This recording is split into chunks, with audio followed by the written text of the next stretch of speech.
观自在菩萨行深般若波罗蜜多时，照见五蕴皆空，度一切苦厄。舍利子，色不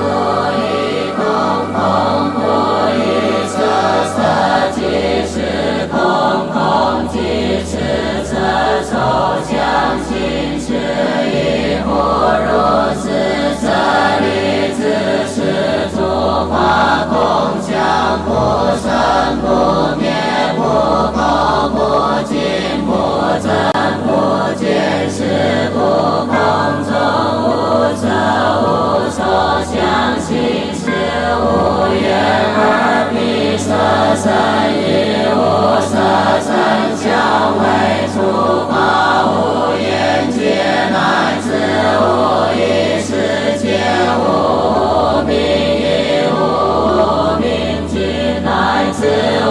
老死亦无老死尽，无苦集灭道，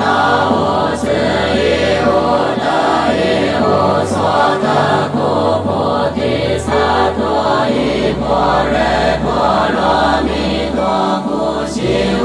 挂碍，无挂碍故无有空，不远离颠倒梦想，究竟涅槃。三世诸佛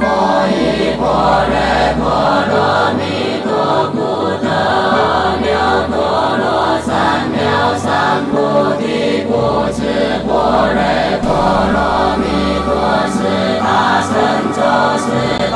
明咒，是无上咒，是无等等咒，能除一切苦，真实不虚。故说般若波罗蜜多咒，即说咒曰：揭谛揭谛波罗揭谛波罗僧揭谛菩提。